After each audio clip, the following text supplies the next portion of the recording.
Hello, how are you? Hello. Good, good.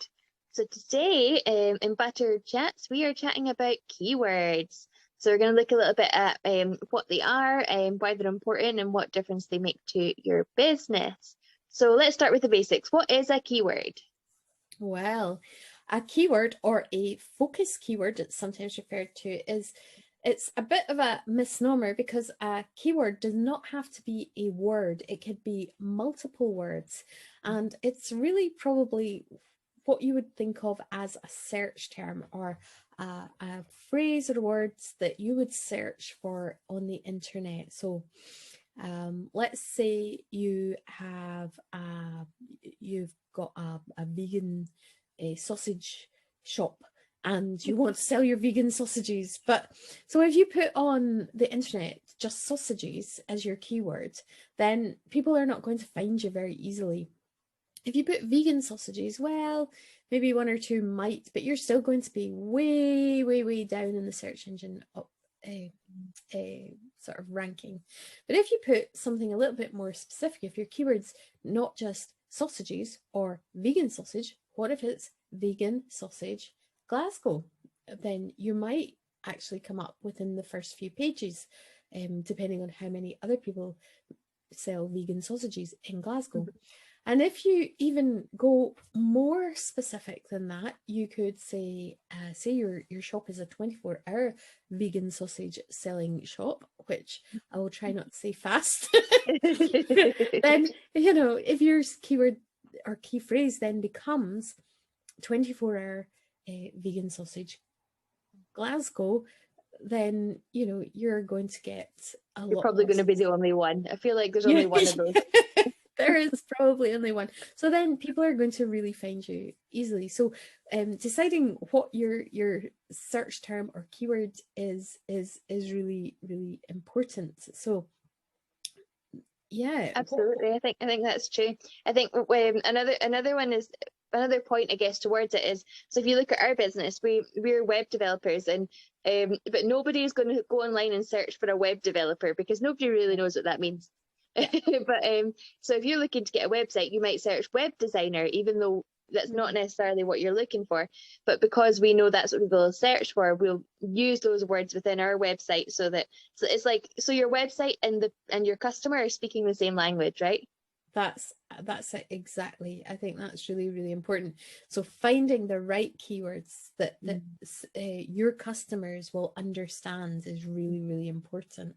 So yeah, so if you're using the wrong keywords that your customers don't understand, then you're going to be really frustrated when they can't find you because they're searching for something completely different. So like, well, it might not be completely different. So web designer and web developer, they're very, very similar, and the human brain's really clever and will interpret those probably as almost the same thing nearly. But a computer is not so clever, and those are two different things to them. So you need to make sure you're hitting exactly the right keywords for your audience. Absolutely. Absolutely. So say you find your keywords. What do you do now? Well, the best thing to do with them is actually to get them into your website. So there are a number of places your keywords need to be. They need to be in your page title, your description. You want to get it in the first paragraph of your page as soon as you can. Get some Mhm. keywords in there, and then maybe a little bit of a sprinkling throughout the page. And also alt tags on your page for images. So if you don't know what those are, uh, on an image there are, if you mouse over an image, sometimes you'll see a little word come up. You might have seen that before. That's an alt tag, and what happens is they're really, really useful for people who have visual impairments and use what we call screen readers, which basically interprets your web page by just speaking out everything that's on it. So they find those really, really helpful, and search engines also find those really helpful. So if you make sure your keyword is in a few of your images on their alt Yeah. tags, that's really helpful, isn't it? Did you know that that now social medias have started using alt tags? Oh, I So didn't for know. well, Instagram certainly does anyway, and so you can now Oh, when you upload a picture on Instagram, there's a little option at the top that says alt tag, for so that visually impaired people can still use Instagram, yeah, that is, and then you can use it as its own little search engine, and so you can put your yeah. keywords in there so people find you on that.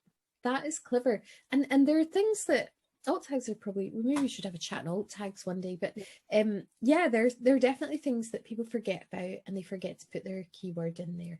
And just make sure that they make sense though as well. Not just, don't just keyword stuff, as we call it, which is when you're just trying to get your keyword everywhere and you just say, you know, vegan sausages, vegan sausages, vegan sausages everywhere, or you know, because Yeah, so it has to be user friendly.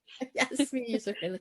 So if it's on an image, you know, say this is a picture of our vegan sausages in our Glasgow shop, which is 24 hours or something, you know. Yeah. So trying to make sure that you're covering some of these bases, and it's a bit of a balance as well between what makes sense to a human and what you're trying to achieve as well. So it won't always, and the longer the keyword or key phrase is, the harder it is for that to be natural without just repeating itself. So it is a balance between that, sort of, yeah, how long it will be and how specific you want to be, um, and how sensible it is for human consumption.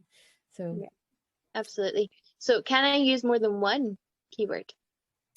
yes, you can actually. Yes, yes, you can. You can have your primary one, and you can have secondary ones as well. And some of the tools that are around will really help with things like that. So, if you're using WordPress, there are plugins called Yoast and Rank Math, which will help you, and you can put in your primary keywords and your secondaries, and then you can. They've got a process that you can go through, which will help you see if you've hit the balance between how often you've mentioned it and where you've mentioned it, if you've got it in the right places and things like that.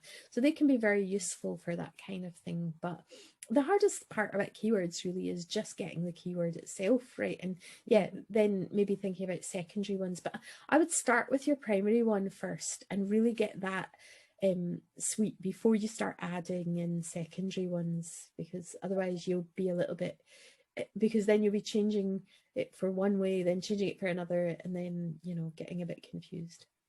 Yeah, I think that's true. I think there should be a focus point per page, right? So you can maybe have different keywords on different pages throughout your website, Yes, or of course blogs.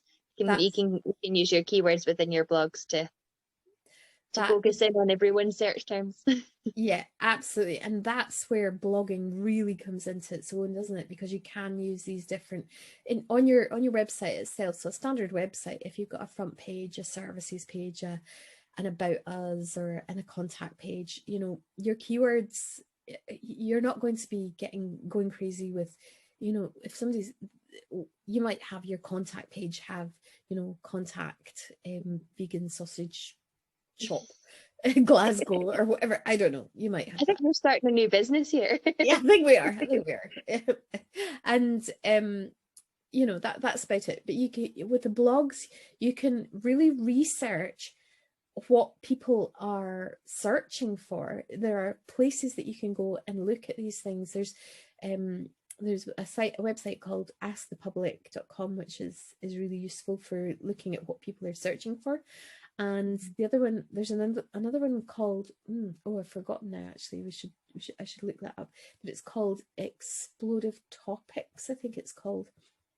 Again, it's a very similar thing. It's about it sort of trawls the web and finds out what people are talking about, and you can use Google itself, because I don't know if anybody's noticed this, but if you start typing in the search bar in Google, as soon as you start typing something, it starts to give you suggestions because it thinks it knows what you're going to go for. And that's partly about what you've searched for before, but it's also about what other people are searching for. So they're going to give you a good insight into what people might look for and what keywords. And then if you find that, then you can make that a keyword for one of your blog entries and write something around that, which means that that blog entry is going to be found. Therefore, your site is going to be found. Absolutely. Cool. I think that's a pretty good summary of what a keyword is. Of course, if people have questions, they're welcome to comment or give us a shout, and we'd happily answer them. But thank you very much. Okay, cheer, bye.